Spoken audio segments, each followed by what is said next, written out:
Hello, and welcome to the latest HR on the Offensive Live. It's me, Chris Howard from Lace Partners. Thank you, as always, for joining us for this live stream. Or if you're watching this after we've gone live, thank you very much anyway. Today, I have an external guest. It's a friend of our wonderful family of Lace, and it's a partner of ours, an organisation called Dragonfish. And I've got Neil Cluley. How are you doing, Neil? You all right? I'm very well, Chris. Great to join this today. Yeah, really good to get you on, and good to have a chat about a little something you guys have been working on for the last 6 months. We were talking about in the green room. I will show it up on screen. This white paper, which you can access while I'm here, might as well just call it up. You can access on the Dragonfish website. It's called How Culture Drives Sustainable Performance in the New Era of Transformation. Now, this is quite an interesting topic. Obviously, we've had you on the podcast, yourself and Andre, on before, talking about the impact of culture, about that alignment piece. And I read this, you and I were speaking offline, online really, on email, and I read this week or so ago, and I thought I've just got to get him on the live stream and get him to talk me through it. So do you want to do it just for those people that perhaps might only be coming across Dragonfish or yourself for the first time? Should we do a minute just on yourself and Dragonfish, and then let's get into the nub of the report itself? Thanks, Chris. So, hi, everyone. Neil, I head up the team here at Dragonfish, Chief Impact Officer. Dragonfish is a culture performance consultancy.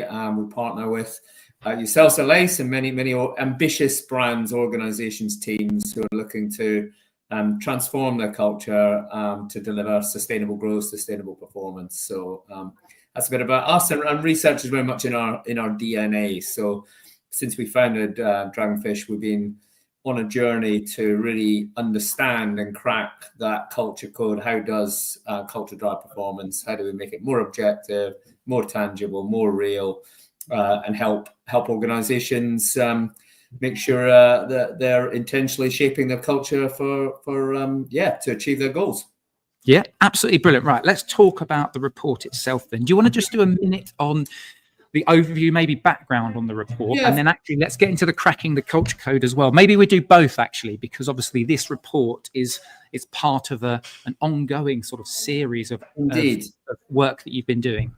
Thanks, Chris. So the Cracking the Culture Code series, and we set out to help organizations have some data and insight around what were the attributes of culture that high-performing organizations had in common. So our first study back in 2017 identified they had 4 things in common.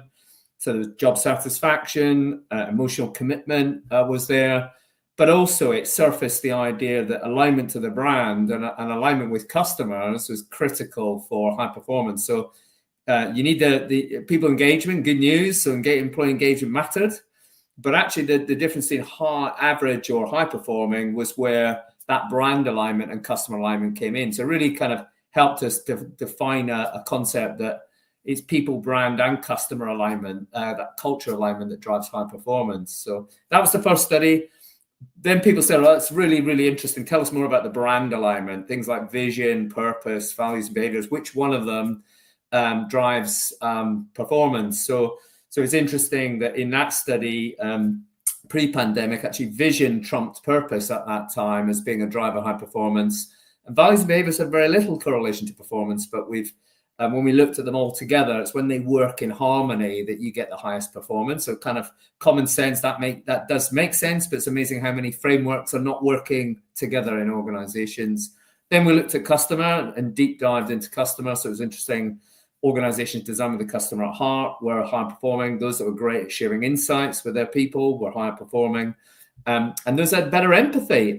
Cultures of empathy tend to be higher performing. So that was the original research. And then to your question, what did we set out to do with this latest round?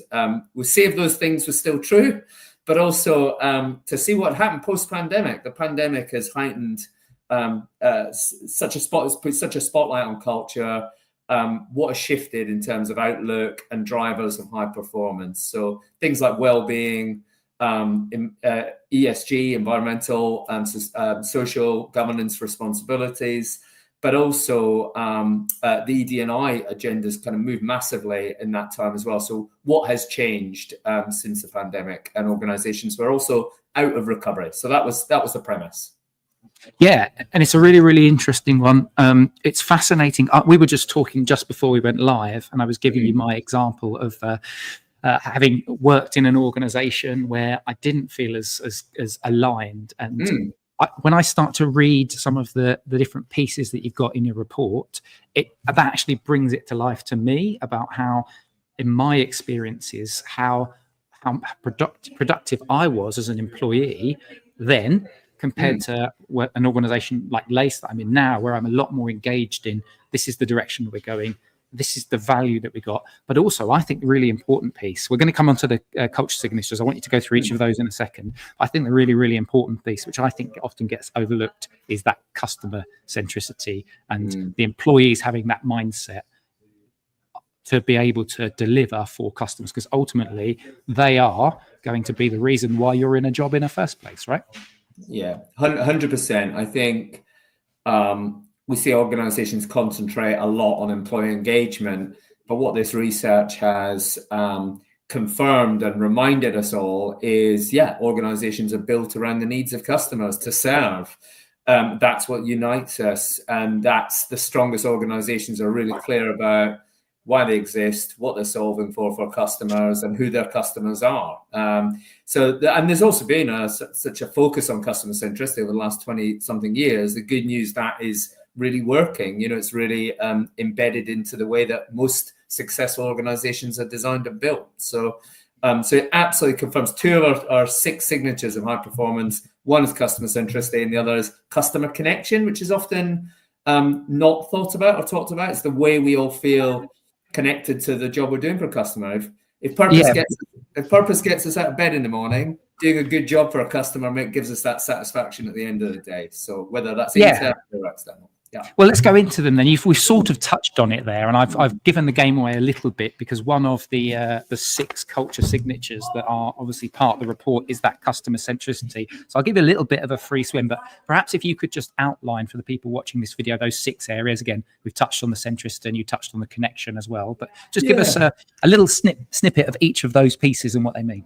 Of course. So I guess we would start, they're in no particular order, but we would start with the one that clear vision, purpose, values is a signature of high performance. So it's good news. I know many organizations have been investing heavily in clarity there, but again, it's where those elements work together. So they're not competing frameworks or too many frameworks, simple culture clarity, the why, the what, and the how. So that's number 1.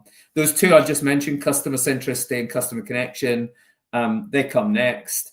What really fascinated us as a team is what's changed around the people dimensions around high performing culture. So there's 3 signatures in this area. So the first one is personal growth has risen in importance post pandemic and since our previous studies. So where people feel personal growth is driving fulfillment, and that's probably being underserved, or organizations are catching up with the way that they encourage learning and personal growth. So huge opportunity for organizations to get that right. Just think about where you're spending your effort and how critical that personal growth is. I think meaningful work and impact is coming from role clarity and that sort of sense of personal impact. I know where I fit in, and I know the impact. I'm empowered to have an impact. That's so important. And actually, with so many efforts around employee engagement, we can sometimes lose sight of just those basics that people need.